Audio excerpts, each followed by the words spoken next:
Bismillah, Assalamualaikum warahmatullahi wabarakatuh. Hamdan wa syukran lillah, salatan wa salaman ala rasulillah.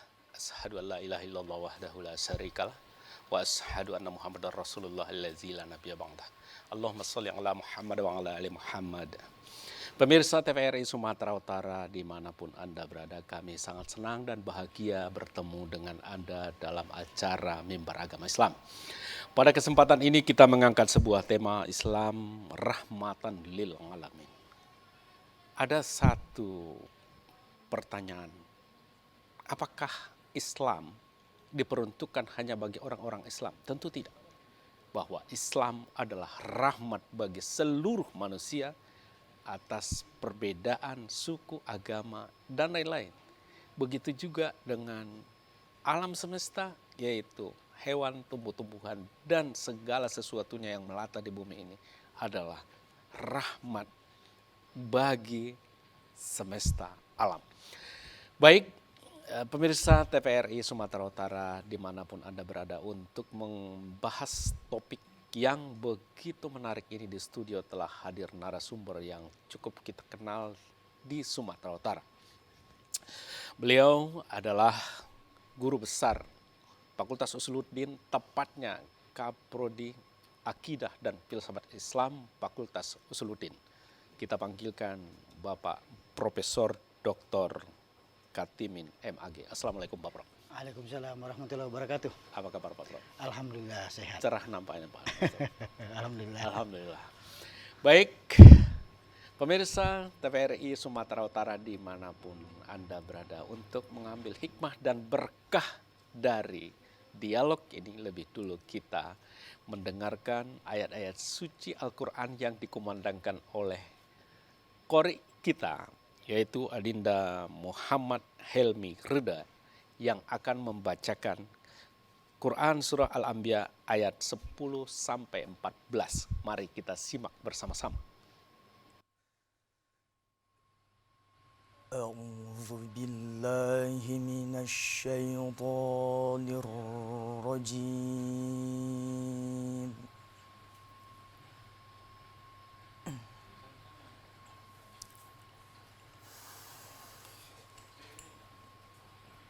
Bismillahirrahmanirrahim.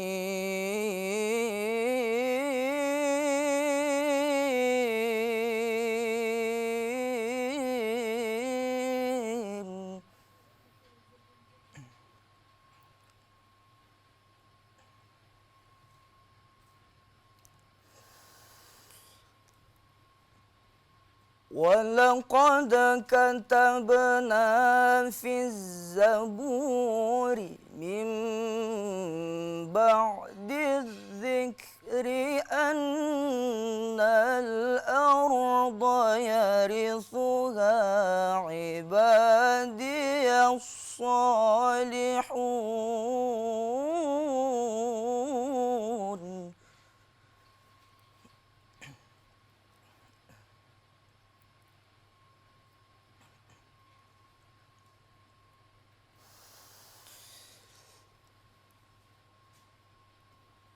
إِنَّ فِي هَذَا لَبَلَاغًا لِقَوْمٍ عَابِدِينَ.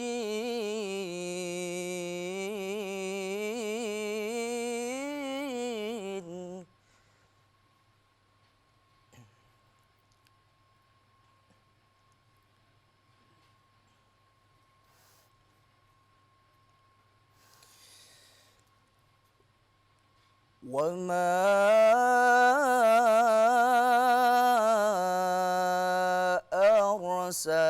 أَرْسَلْنَاكَ إِلَّا رَحْمَةً لِلْعَالَمِينَ.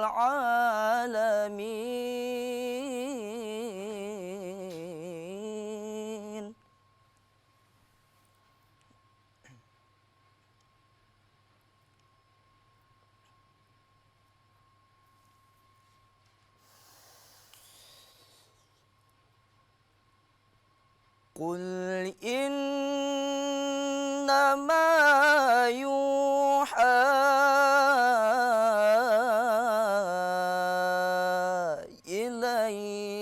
annama ilahukum ilahu wahid.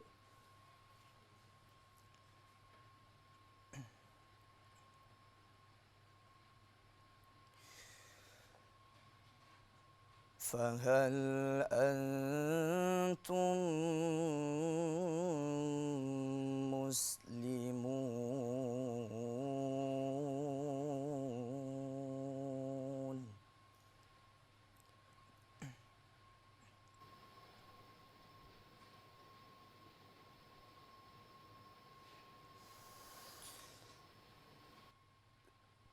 فإن تولوا فقل آذنتكم على سواء.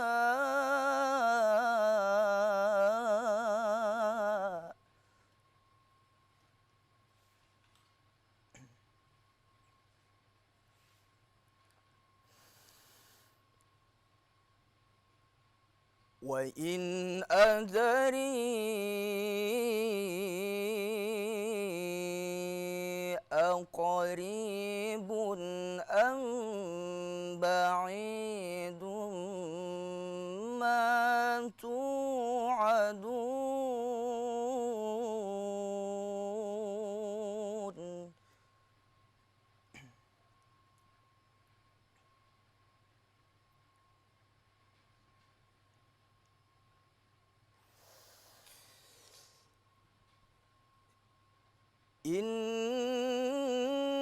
إنه يعلم الجهر من القول ويعلم ما تكتمون.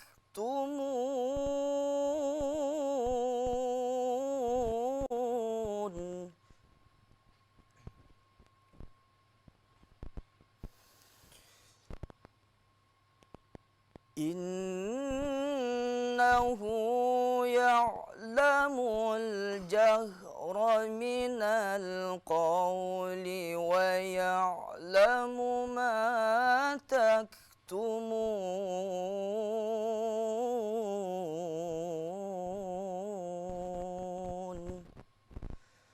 صدق الله العظيم.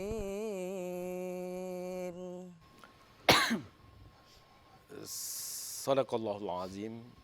Semoga ayat-ayat suci Al-Quran yang dikumandangkan oleh Qori kita tadi dapat berkah dalam dialog ini.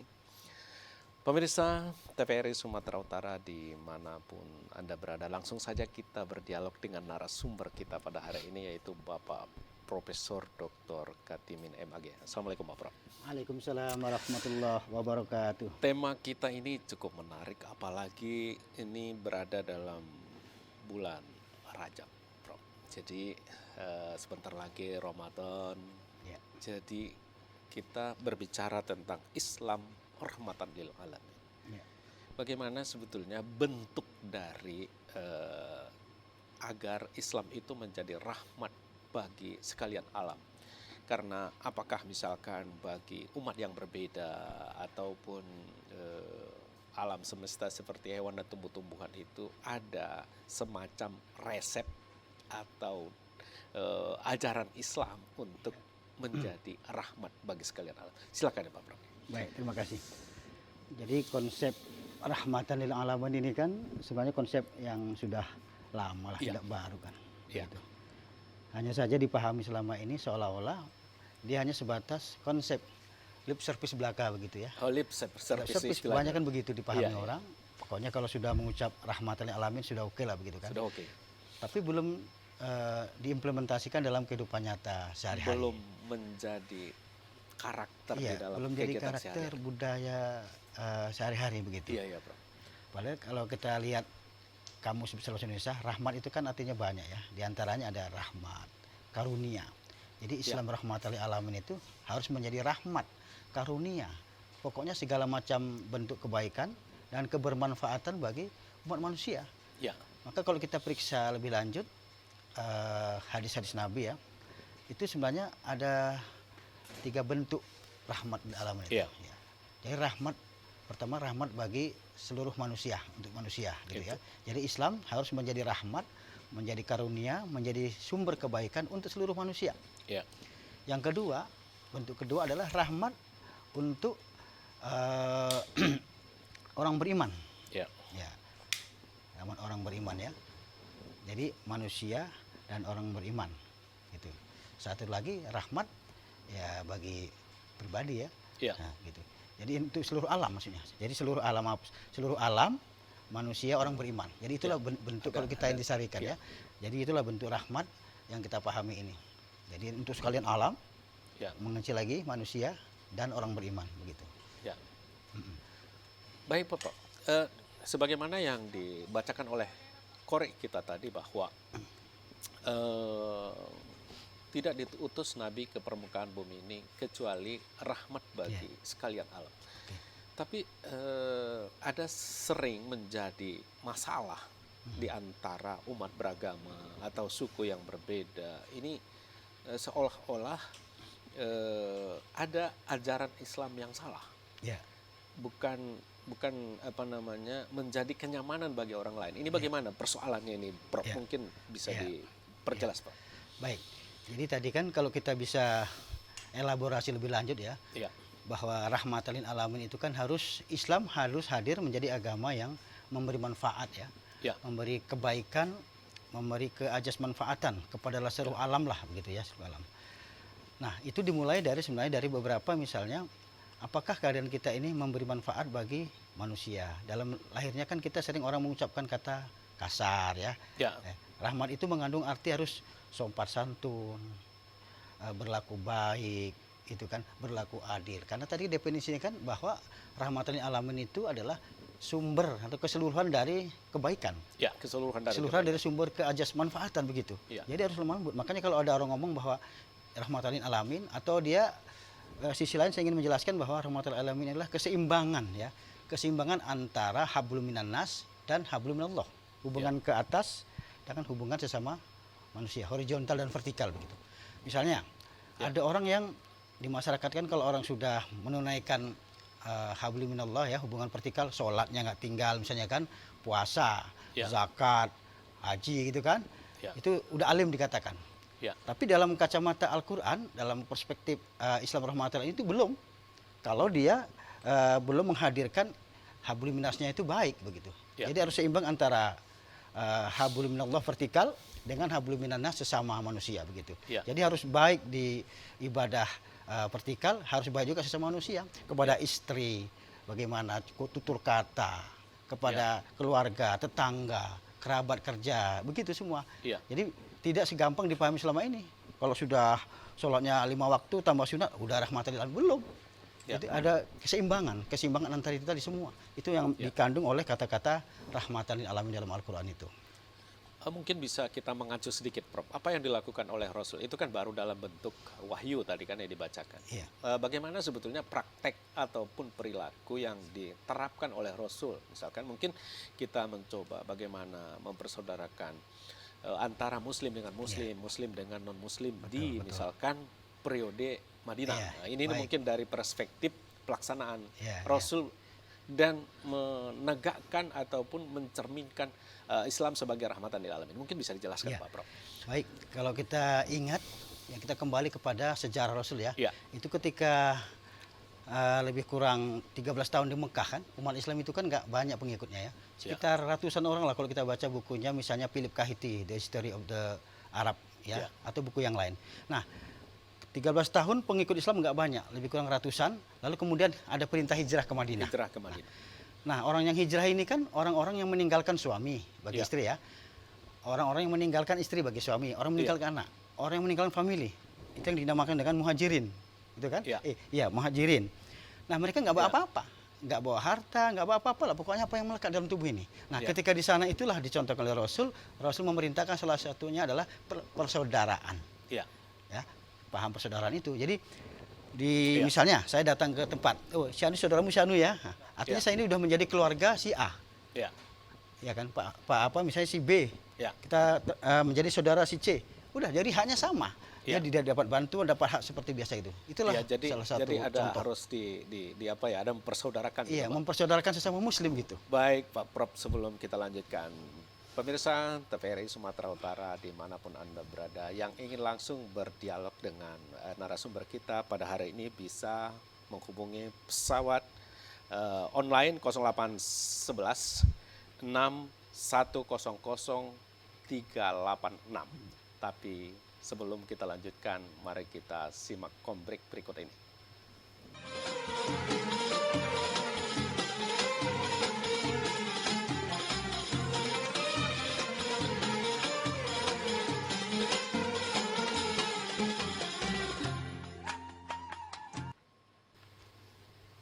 Terima kasih kepada pemirsa dimanapun Anda berada. Langsung saja kita berdialog dengan narasumber kita, masih terputus tadi, Prof.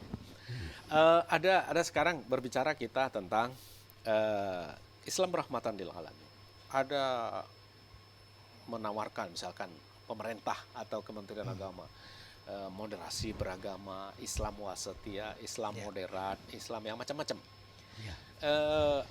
Kalau ini dihubungkan dengan Rasul, apakah memang ada liniernya, ada kesamaan, atau memang mungkin bisa dikomentari ya Pak Prof, supaya bisa menjadi acuan di kita, tidak saling tuduh kafir mengkafir ataupun salah di sana, di sini benar ini. Ini mungkin bisa diperjelas, Prof. Silakan, Prof. Baik. Jadi kalau kita sedikit mengulas ke belakang tadi ya, bahwa Islam rahmatan lil alamin itu kan sumber kebaikan, sumber kebermanfaatan kan, Iya. kelemah lembutan dan lain sebagainya.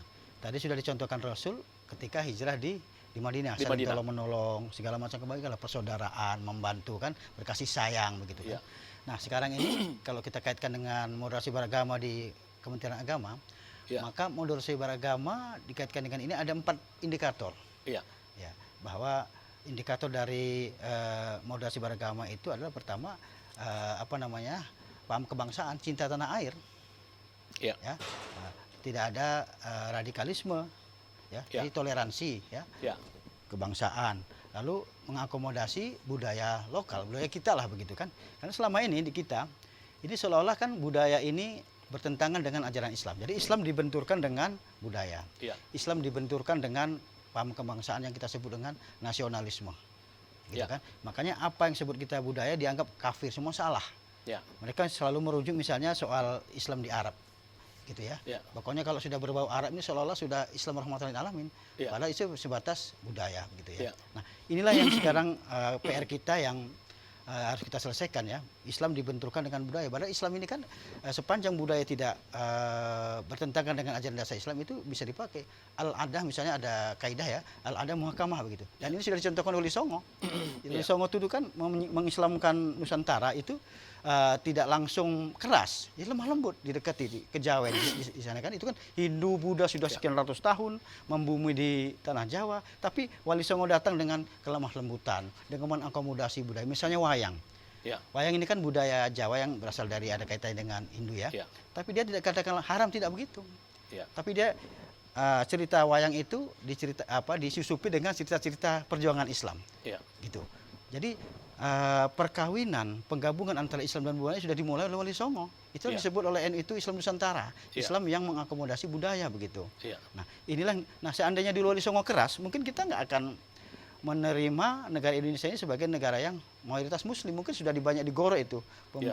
wali-wali Songo itu oleh penduduk lokal. Tapi karena kelemah kelembutan, kasih sayang, mengakomodasi budaya, maka Islam makin berkembang gitu, berkembang. Jadi kita jangan membentur-benturkan antara budaya dan Islam. Kita harus mencari budaya kita. Dan ini Jadi sudah banyak harus- budaya kita diislamkan. Harus merujuk kepada kebermanfaatannya tadi, Iya, Pak. kebermanfaatan tadi dan Iya. kebergunaan. Contoh, Iya. banyak sebenarnya budaya-budaya kita yang sudah diislamkan. Iya. Contoh kalau Mendeleng itu kan ada marpangir kalau musim apa ya? Iya, iya, iya. Mau puasa marpangir, mandi Iya. rame-rame kan. Kemudian ada kalau habis sakit itu adat Mendeleng itu ada itu. Saya pernah upah-upah. Upah-upah. Upah-upah itu kan adat.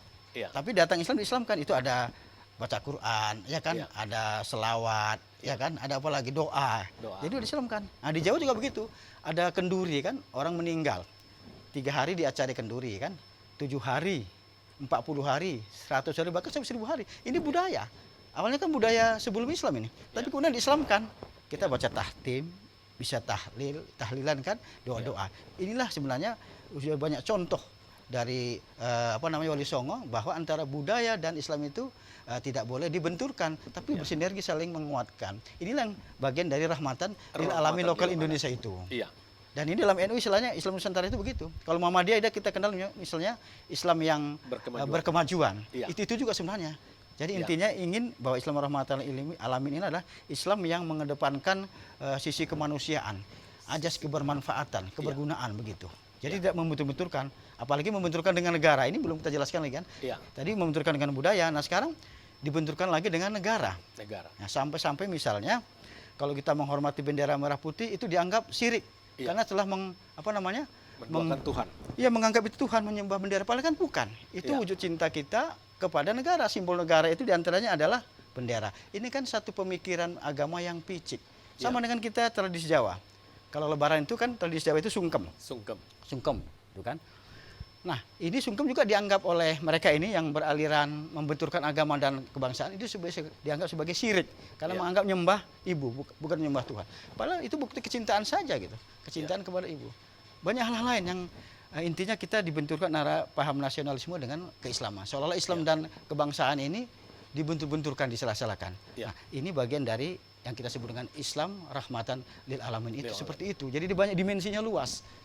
Ke budaya, ke rasa kebangsaan, ke persaudaraan gitu. Ya, kalau Gus Baha bilang beragama itu yang santai-santai aja gitu, Prof. Ya. Iya. Tenang-tenang aja. Kenapa? Kalau berlebihan Allah pun nggak pengen juga mau mengasih upah atau pahala yang berlebih-lebihan juga gitu, Prof. Betul. Jadi, Prof, tadi sudah berbicara, saya pikir sudah mulai menohok persoalannya ini bahwa salah satu bentuk rahmatan lil alamin itu adalah mengakomodir budaya-budaya yang selagi tidak bertentangan dengan ajaran agama. Betul.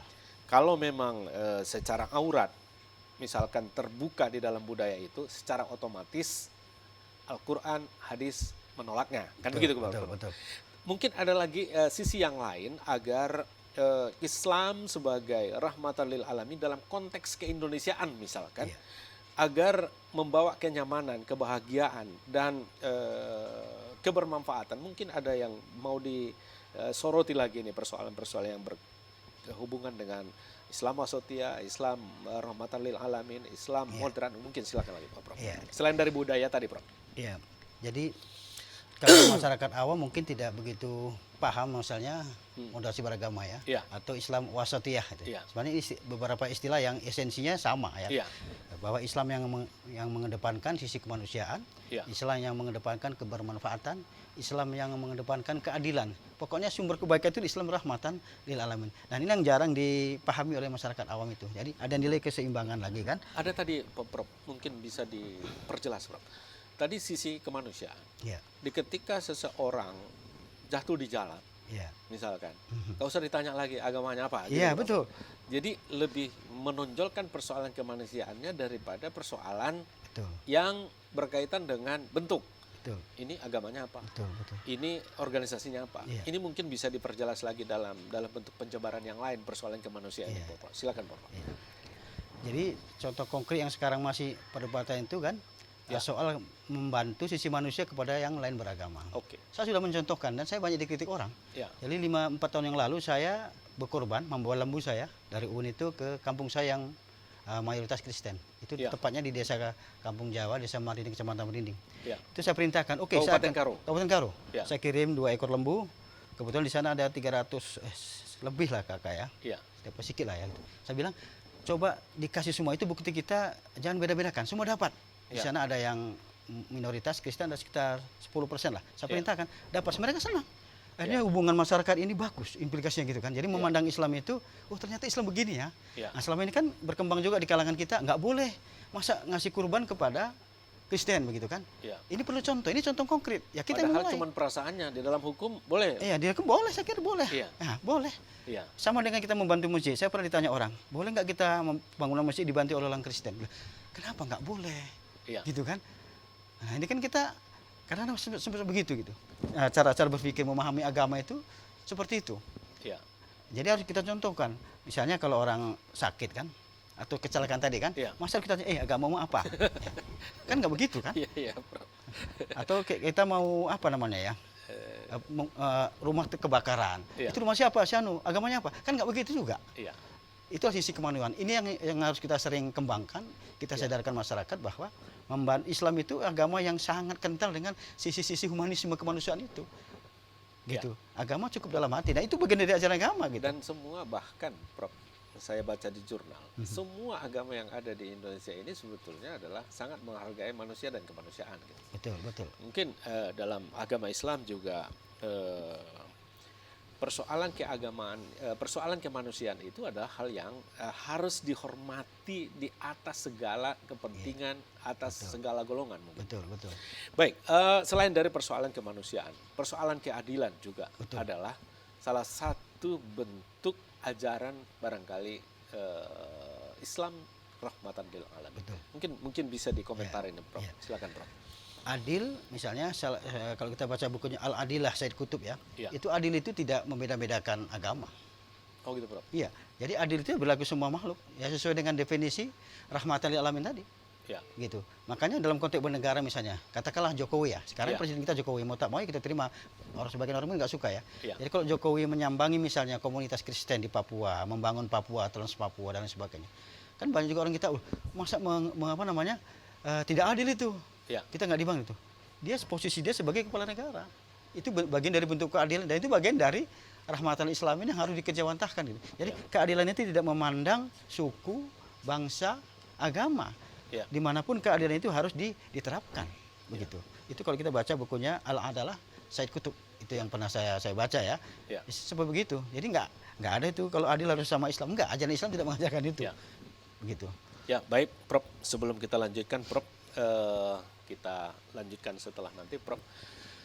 Pemirsa TVRI Sumatera Utara dimanapun Anda berada yang ingin langsung nanti berdialog dengan narasumber kita pada hari ini bisa menghubungi pesawat telepon 0811610386. Sebelum kita lanjutkan dialog ini, lebih dulu kita simak kombrek berikut ini.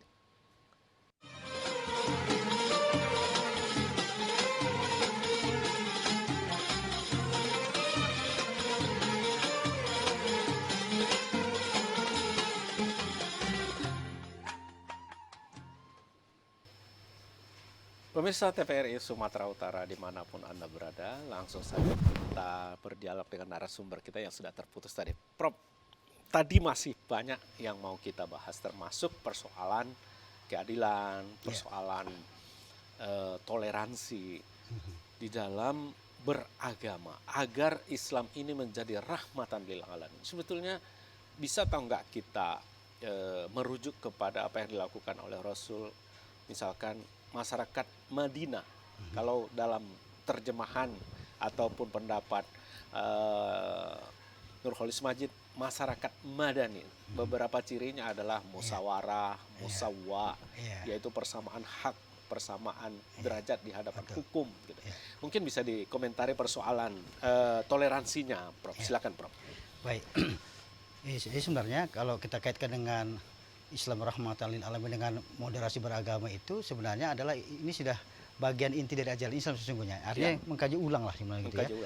Makanya kalau kita bicara contoh-contoh berarti kita harus mencontoh apa yang dilakukan oleh Rasulullah Sallallahu Alaihi Wasallam begitu. Misalnya ketika Rasulullah sebagai kepala negara, jadi harus ingat bahwa Rasulullah itu selain sebagai nabi, dia juga sebagai kepala negara. Dan dalam sejarahnya Nabi berlaku adil. Contoh, umat Islam bayar pajak. Kristen juga ada pajak, cuman beda dia. Kristen dilindungi dalam konteks jaminan keamanan, begitu ya. Makanya artinya tapi perlakuan perlindungan sama. Bahkan dalam masa Umar dulu juga ada kasus kan yang di mana kebun kurma Kristen itu diambil alih oleh kemudian disuruh kembalikan oleh negara, kemudian oleh Umar khalifah berikutnya disuruh mengembalikan. Jadi dikembalikan kepada yang punya karena dirugikan oleh situasi sosial tertentu, dikembalikan begitu lah. Jadi contoh-contoh betapa pemimpin harus memperlakukan warganya dengan adil itu sudah dicontohkan oleh Rasulullah dan diikuti oleh sahabat-sahabatnya. Jadi tidak memandang agama apa, tidak pernah Statusnya ditanyakan. enggak. Ya, status agama ini agamanya apa sehingga nanti harus diperlakukan dengan adil, tidak.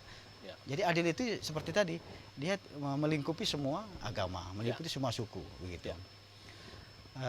Kemudian kalau kita kaitkan dengan Islam rahmatal lil alamin selain adil adalah ya persaudaraan. Persaudaraan. Nah, ini saya kira persaudaraan kita ini yang menurut saya kurang. Ya. Apalagi sisa-sisa politik 2019 ya. Ini masih ada pembelahan kan? Ya, Ini ya, yang ya. pro sana pro sini padahal Ya. Prabowo dengan Jokowi sudah akur gitu kan. Ya. Nah, kadang-kadang inilah bagian dari apa namanya?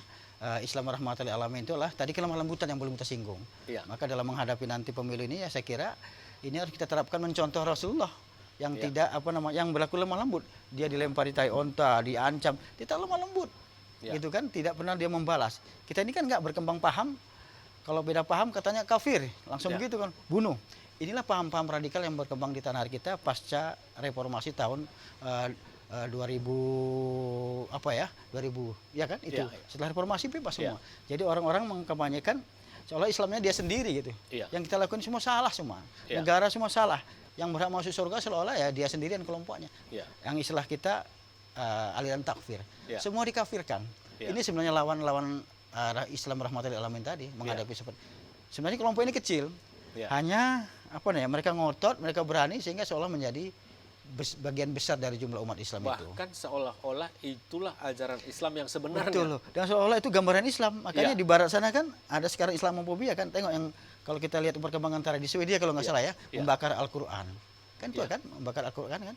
Nah, itu bagian dari saya kira Islamofobia itu. Ya. Karena bagi mereka mungkin Islam ini kan identik dengan teroris. Isi-isi main bunuh, Ya, isi-isi seram, ganas, iya.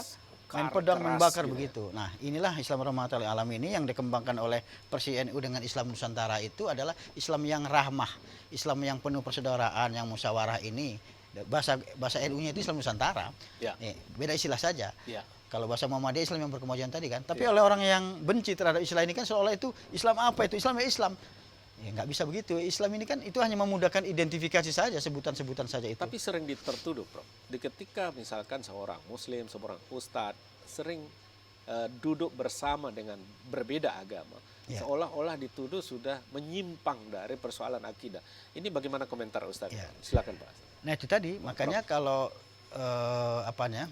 seharusnya kita mendudukan antara Islam itu sebanding dengan kebangsaan. Jadi Islam itu Iya. kalau kita mengaku Islam ya harus berkeindonesiaan. Oh, gitu, Pak? Iya, karena kita ini Berislam, berkeindonesiaan. berkeindonesiaan. Kita orang Indonesia ya berislaman begitu. Jadi Iya. berkelin-berkelindan gitu. Iya. Ini aja tidak. Berislam itu selalu kita hidup di Arab sana. Iya. Gitu kan? Iya. Orang melakukan budaya itu dianggap salah. Itu kan berarti kan belum sadar bahwa dia itu Indonesia. Iya.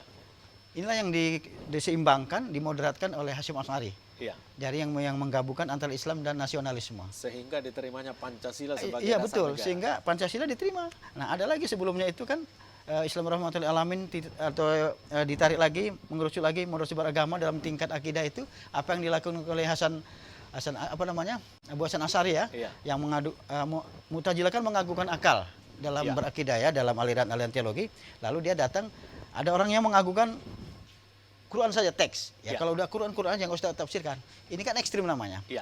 Begitu juga kalau kita menggunakan akal, Iya. nggak melihat teks, itu namanya ekstrim. Nah, Abu Hasan Asy'ari mencari di tengah, yaitu menggabungkan antara akal dan wahyu. Ya. Ini juga bagian dari Islam rahmatal lil alamin, yaitu memahami agama secara seimbang tadi, seimbang antara akal dan wahyu. Akal dan wahyu.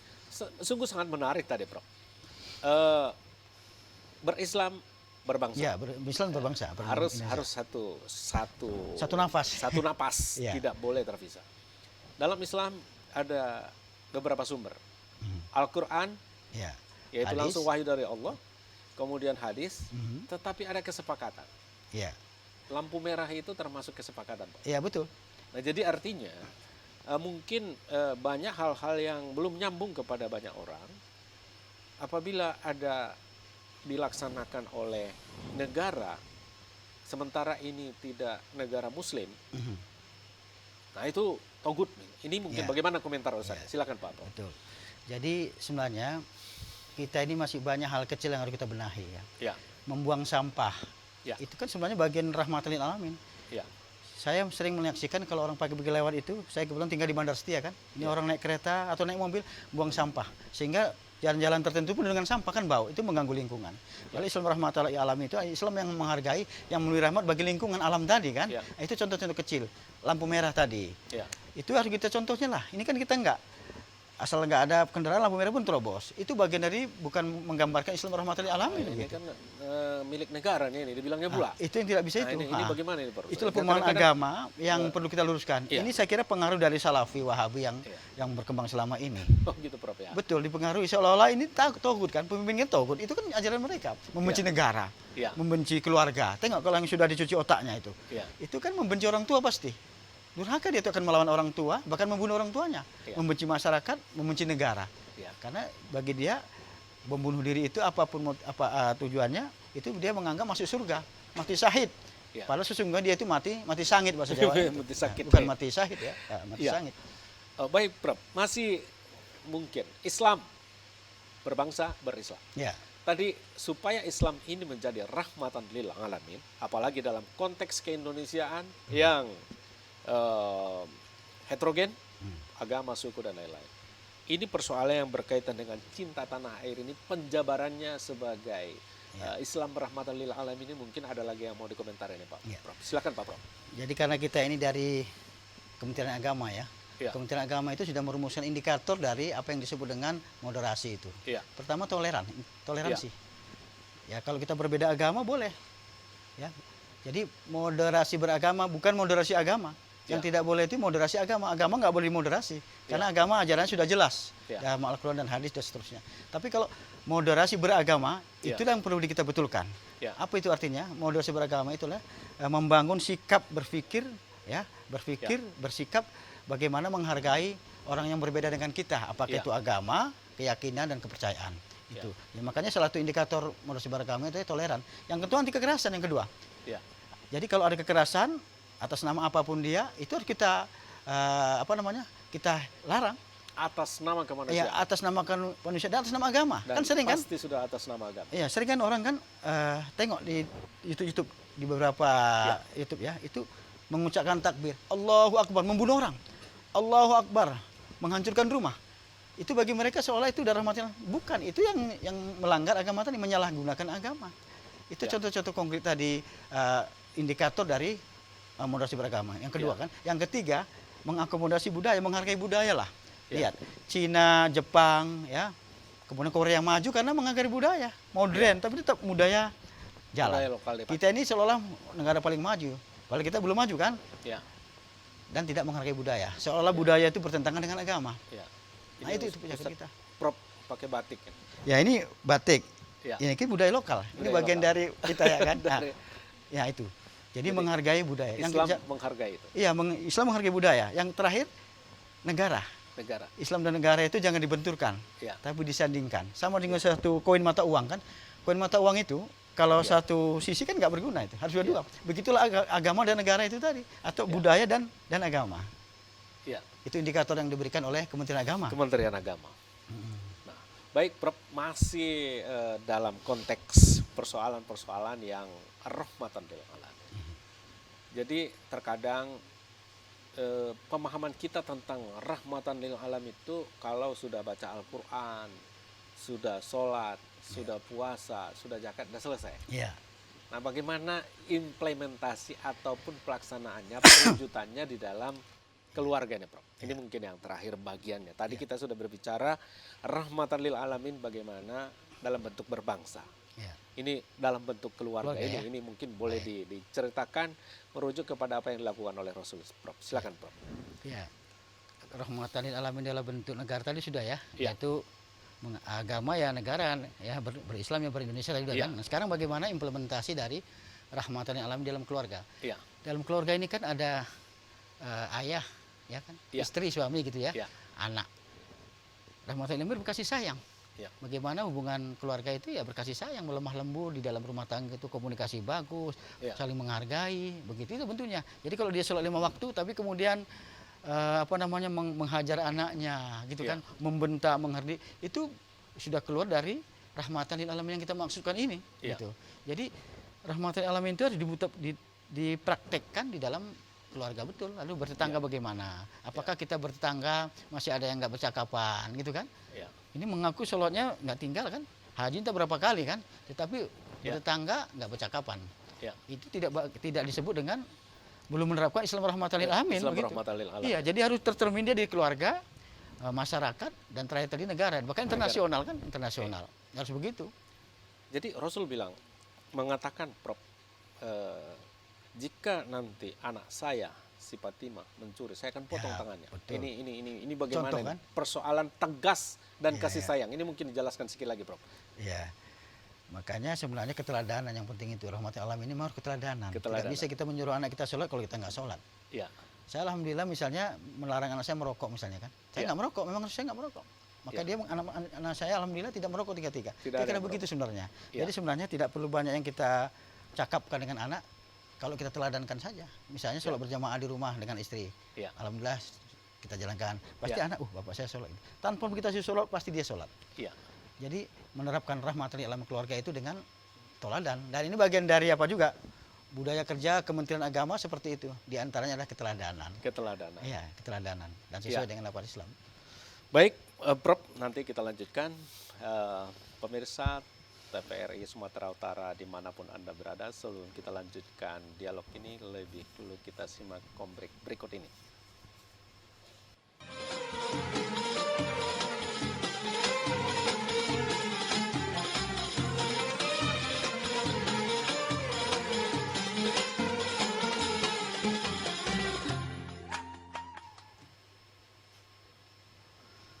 Pemirsa TVRI Sumatera Utara dimanapun Anda berada, kami sangat bahagia dan senang berjumpa dengan Anda dalam acara Dialog Islam Rahmatan Lil Alamin. Baik, lanjut saja kita kepada Prof narasumber kita pada hari ini. Prof, masih tertunda tadi persoalan salah satu bentuk Rahmatan Lil Alamin itu di dalam bentuk keluarga. Ya. Ada terkadang orang hanya menceritakan berapi-api sayang kepada anak, sayang kepada istri, dan seterusnya. Ini mungkin bisa dikomentari. Sebelum kita masuk nanti tahap bagaimana sebetulnya menciptakan orang-orang yang ramah, adil, yang toleran, yang hormat kepada agama. Dan itu mungkin ada prosesnya yang bisa kita lihat dalam tips yang diberikan oleh Prof. Silakan, Prof. Jadi dari keluarga tadi ya. Ya. Jadi dari keluarga itu ya keteladanan tuh Pak Haji, Ya. keteladanan. Jadi di keluarga itu kita mencoba mendidik anak ya. Jadi misalnya lah, kalau anak makan bonbon, Ya. gitu kan. Kalau di luar negeri itu nggak ada tong sampah kantong. Saya Ya. kebetulan ada pengalaman saya di luar negeri itu selama 1 bulan itu pun disediakan tong sampah lengkap ya. Ya. Nah kita di sini tuh yang belum saya lihat dari TK itu atau di keluarga lah ya. Ya. Jadi misalnya lagi makan buah, ya coba tempat sampah gitu. Ya. Jadi dibiasakan dari keluarga dulu. Kalau di Ya. keluarga udah disiplin, di mana membuang sampah, siapa yang nyapu, gitu kan, siapa yang bersihkan ini, Ya. gitu kan. Itu biasanya kalau keluar sudah. Nanti dia masuk ke pendidikan, biasanya akan berjalan gitu. Ya. Makanya pendidikan di dalam rumah tangga itu penting. Ya. Pembagian tugas tadi, kesadaran yang kedisiplinan waktu, gitu Ya. kan. Bangun jam berapa, gitu Ya. kan. Nah itu penting. Nah kita sekarang kembali ke pendidikan ya. Ya, pendidikan. Saya kira kita prihatin juga dengan pendidikan kita di tanah air ini ya. Ya. Banyak kurikulum sudah diterapkan. Lain menteri, lain Lain kebijakan. kebijakan. Nah sekarang ada istilahnya pendidikan apa namanya? Merdeka. Terbuka. Merdeka belajar. Merdeka Kampus belajar. Merdeka. Kampus Merdeka. Apa-apa nama juga kan? Ya. Nah, tapi secara karakter nggak banyak berubah. Ya. Hubungan antara mahasiswa dan dosen nggak banyak berubah.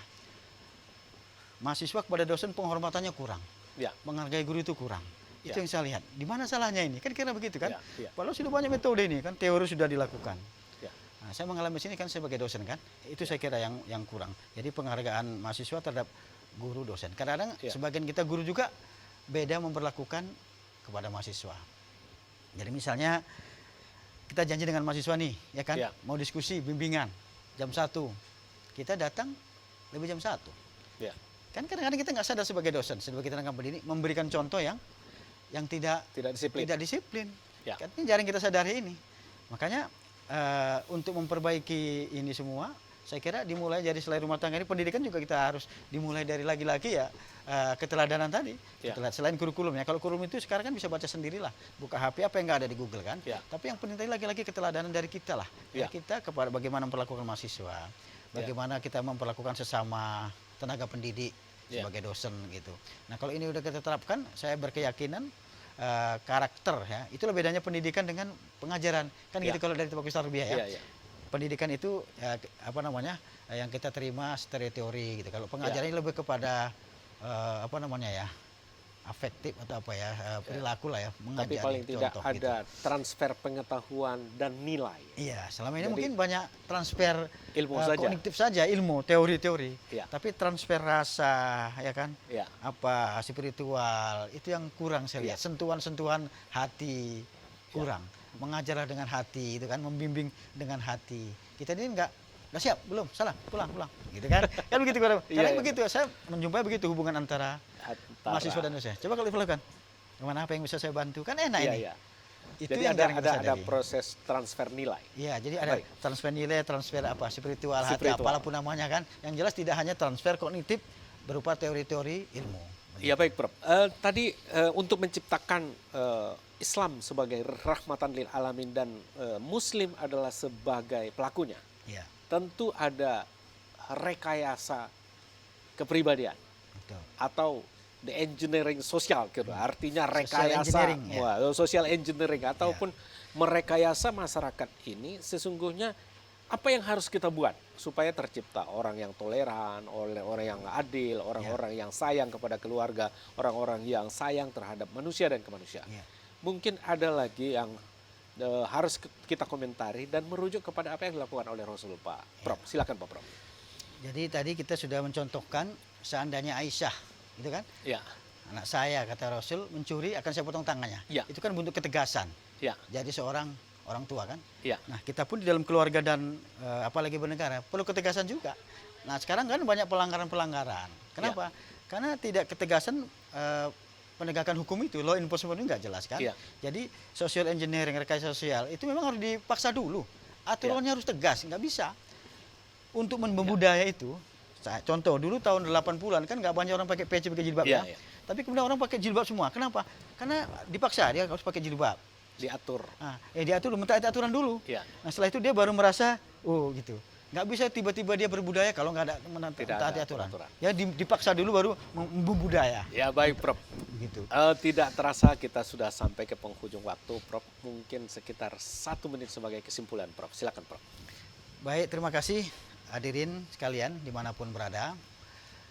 Bicara rahmatan lil alamin berarti bicara esensi dari ajaran Islam yang mengedepankan segala bentuk kebaikan, kebermanfaatan, kasih sayang lemah lembut, menghargai alam, menghargai semua.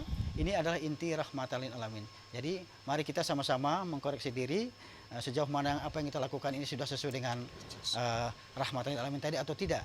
Jadi sekali lagi rahmatan lil alamin ini adalah kebaikan untuk semua dan ini harus terwujud di dalam lingkup keluarga, masyarakat dan negara. Dan harus dibuktikan melalui itu tadi lingkup keluarga, masyarakat dan negara. Baik Prof. Terima kasih Prof telah memberikan pencerahan di masyarakat kita di Sumatera Utara. Baik Prof. Pemirsa TVRI Sumatera Utara dimanapun Anda berada, saya teringat dengan apa yang diucapkan oleh Ali Saryati bahwa Muslim ini harus ada keseimbangan. Tadi disampaikan oleh Prof, yaitu antara berislam berarti berbangsa, bernegara. Juga dia bilang bahwa agar Islam ini maju harus berpikir rasional seperti orang-orang Eropa dan memiliki spiritual seperti orang India dan religius seperti orang-orang Muslim khususnya yang ada di Indonesia. Pemirsa TVRI Sumatera Utara dimanapun Anda berada, dengan berakhirnya apa yang disampaikan oleh Prof tadi maka berakhir juga lah acara ini. Saya Hotmatua Paralihan Harahap atas nama kru yang bertugas pada hari ini mengucapkan terima kasih atas perhatiannya. Assalamualaikum warahmatullahi wabarakatuh. Waalaikumsalam warahmatullahi wabarakatuh.